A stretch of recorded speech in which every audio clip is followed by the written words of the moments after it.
नमस्कार, मैं हरि। आप देख रहे हैं डिजिटल न्यूज झारखंड। आज जानते हैं झारखंड के प्रमुख खबरों के बारे में। इससे पहले इस छोटी सी निवेदन की वीडियो को एक लाइक अवश्य कर दें। आपका लाइक करना ही हमारा मेहनत का फल होता है। तो चलिए शुरू करते हैं आज की पहली और बड़ी खबर से।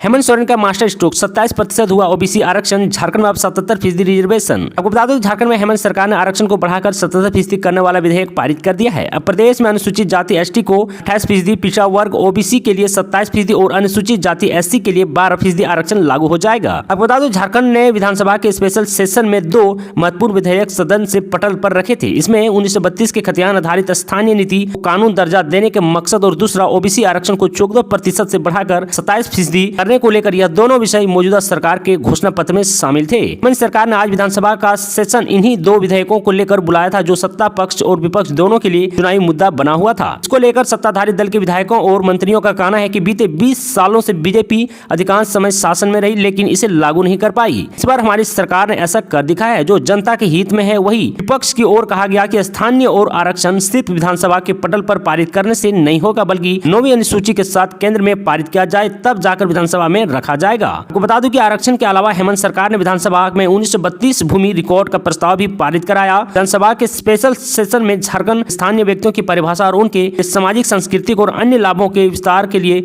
विधेयक 2022 पारित किया गया। हेमंत सरकार के मंत्री भ्रष्टाचार में शामिल, केंद्रीय मंत्री अन्नपूर्णा देवी का आरोप। आपको बता दूं कि झारखंड कोडरमा में भाजपा नेताओं ने हेमंत सोरेन सरकार के खिलाफ प्रदर्शन किया। भाजपा नेताओं ने मुख्यमंत्री हेमंत सोरेन पर जमकर आरोप लगाए। हेमंत सरकार को लूट पर्याय बताया है। कहा कि विकास ठप है और सरकार मौज कर रही है। हाल ही में हेमंत हटाओ झारखंड बचाओ के नारे के साथ आज बुधवार को कोडरमा भाजपा कार्यकर्ताओं ने आक्रोश मार्च निकाला है। इस दौरान जिला मुख्यालय के समक्ष प्रदर्शन किया। मौके पर केंद्रीय शिक्षा राज्य मंत्री अन्नपूर्णा देवी, धनबाद के सांसद पीएन सिंह और विधायक डॉक्टर नीरा यादव मुख्य रूप से मौजूद थी। आपको बता दूं कोडरमा के बजरंग दल चौक से आक्रोश मार्च निकाला गया, जो जिला मुख्यालय के पास एक जनसभा में तब्दील हो गई। यहाँ भाजपा नेताओं ने हेमंत सरकार को जमकर कोसा भ्रष्टाचार का प्रतीक बताया। यही नहीं, विकास विरोधी करार भी दिया है। दरअसल आपको बता दूं कि इस मौके पर बड़ी संख्या में भाजपा कार्यकर्ता मौजूद थे। केंद्रीय मंत्री अन्नपूर्णा देवी ने कहा कि हेमंत सोरेन पहले ऐसे मुख्यमंत्री हैं जिनके खिलाफ प्रवर्तनशील निदेशालय यानी ईडी ने समन जारी किया है। लोगों को रोजगार देने की दावा करने वाले इस सरकार के मुखिया अपने और अपने परिवार के लिए सब रोजगार कर रहे हैं। अन्नपूर्णा देवी ने कहा कि झारखंड सरकार और उसके सभी मंत्री भ्रष्टाचार में लिप्त है। एक एक कर सभी मंत्रियों की पोल खुल रही है। जिस तरह से यहाँ भ्रष्टाचार का ग्राफ बढ़ा है, इससे लगता है कि आने वाले समय में झारखंड काफी पीछे चला जाएगा। खबरों में आगे बढ़ने से पहले आपसे छोटी सी निवेदन की, अगर आप चैनल में नए हैं तो चैनल को सब्सक्राइब अवश्य कर ले, ताकि झारखंड की हर छोटी बड़ी खबर आप तक पहुंचा सकें।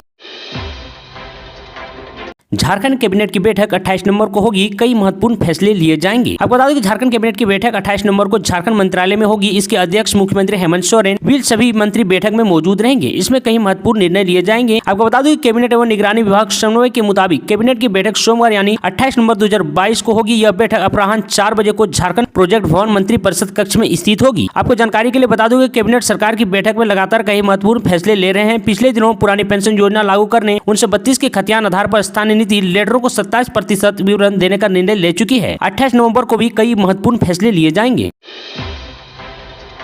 ओबीसी आरक्षण नहीं देने पर आक्रोश रथ यात्रा शुरू, लोगों ने हेमंत सरकार के खिलाफ कही ये बातें। आपको बता दूं कि शहरी नगर निकाय चुनाव में ओबीसी आरक्षण नहीं दिए जाने के मुद्दे पर राष्ट्र ओबीसी मोर्चा ने हरमू चौक से आक्रोश रथ यात्रा शुरुआत की है। यह यात्रा सभी 53 वार्ड में जाएगी। मौके पर प्रदेश अध्यक्ष राजेश कुमार गुप्ता ने कहा कि झारखंड की हेमंत सोरेन सरकार बिना ओबीसी के आरक्षण के चुनाव कराने पर क्यों तुली है। बिना आरक्षण नगर निकाय चुनाव कराए जाने पर प्रदेश के ओबीसी समुदाय में आक्रोश है। सूबेदार SN सिंह कुशवाहा व प्रभात शर्मा ने कहा कि सरकार को हर हाल में ओबीसी का आरक्षण बहाल करना होगा। मौके पर हीरालाल शाह, उमेश जायसवाल, सुरेश ठाकुर, अभय फुलेश्वर ठाकुर, मोहम्मद जहांगीर अंसारी, अमन ठाकुर, जगदीश साहू उपस्थित थे। तो वही 26 नवंबर को आक्रोश मोर्चा निकाला जाएगा।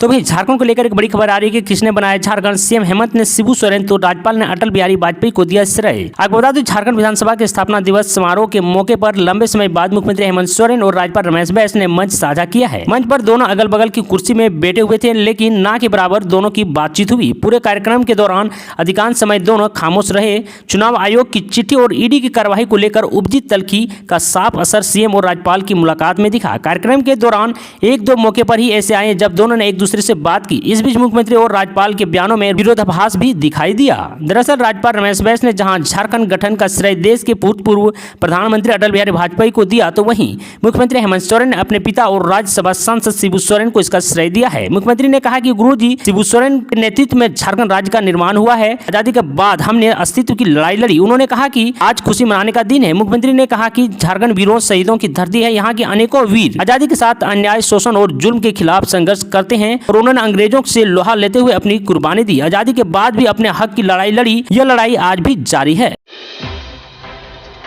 अनुसूचित क्षेत्रों में आरक्षण रोस्टर मंजूर नहीं, झारखंड नगर निकाय चुनाव अभी नहीं। बता दें, नगर निकाय चुनाव में रोस्टर के आधार पर एकल पदों पर आरक्षण का जनजातीय परामर्शदातु समिति टीएसी के विरोध किया और इस निर्णय के आलोक में अब राज्य सरकार महाधिवक्ता से परामर्श लेगी। बता दें, यह निर्णय लिया गया है कि नगर निकाय बिल 2021 स्टैंडिंग कमेटी के अनुसार नगर निकाय की समिति जिसमें जनजातीय समुदाय का प्रतिनिधित्व हो के अनुसार नगर निकाय को बाध्यकारी होगी तो विलोपित करने के अनुसार राज्य सरकार वापस लेगी। टीएसी के विचारोपरांत उक्त परिविधान अथवा रखने के अनुसार भारत सरकार को भेजने का निर्णय लिया है। इसके साथ यह भी निर्णय लिया गया है कि जनजातीय हितों की रक्षा प्रतिकूल कोई निर्णय नहीं लिया जाना चाहिए। टीएसी के अनुसार पर राज्य सरकार केंद्रों से प्रचार करेगी, लेकिन इससे पूर्व इस मसले पर कैबिनेट की सहमति अनिवार्य होगी। इस कारण यह मसला अब कैबिनेट की बैठक में उठेगा, जहां से पुराने परिविधान के अथवा रखने का निर्णय लिया गया है। मुख्यमंत्री की अध्यक्षता में आयोजित बैठक में निर्णय के उपरांत अब राज्य कैबिनेट का निर्णय इस मसले पर जरूरी होगी। आपको बता दूं कि यह राज्य सरकार महाधिवक्ता का परामर्श भी प्राप्त करेगी। कैबिनेट से पास होने के बाद केंद्र सरकार से अनुशंसा की जाएगी। केंद्र से इस प्रकरण में कोई निर्णय लिए जाने के बाद ही आगे की कार्यवाही शुरू होगी।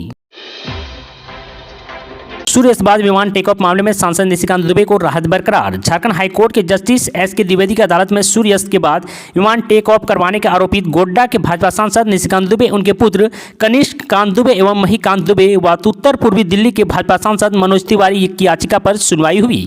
सुनवाई के दौरान सरकार की ओर से समय की मांग की गई, जिसे अदालत ने स्वीकार करते हुए मामले की अगली सुनवाई 3 मार्च की तिथि निर्धारित की है। हालांकि अदालत ने निशिकांत दुबे सहित अन्य की पूर्व में मिली अंतरिम राहत को बरकरार रखा। अदालत ने के खिलाफ उत्पीड़क कार्रवाई पर रोक लगा दी। सुनवाई के दौरान प्रार्थियों की ओर से अधिवक्ता प्रशांत पल्लव ने अदालत को बताया कि इस मामले में पुलिस को प्राथमिकी दर्ज कराने का अधिकार नहीं है। एयरक्राफ्ट एक्ट की धारा 11B के तहत इसके डीजीसीए सहित अन्य वरीय अधिकारियों से पहले अनुमति लेनी पड़ती है। इसके बिना कोई कोर्ट मामले में संज्ञान नहीं ले सकता। इस मामले में एयरक्राफ्ट एक्ट प्रभावी होगी। ऐसे में मामले में आईपीसी के तहत मामला दर्ज नहीं किया जा सकता है। आपको बता दूं कि एयरक्राफ्ट नियम के तहत सूर्यास्त के आधे घंटे तक विमान को टेकअप किया जा सकता है। इस मामले में देवघर के उपायुक्त के कहने पर निशिकांत दुबे, उनके दोनों बेटे और मनोज तिवारी पर प्राथमिकी दर्ज की गई है, जिसे रद्द कर देना चाहिए। बता दें कि अंकिता हत्याकांड के बाद उनके परिजनों से निशिकांत दुबे भाजपा नेताओं के साथ उसके परिजनों से मिले।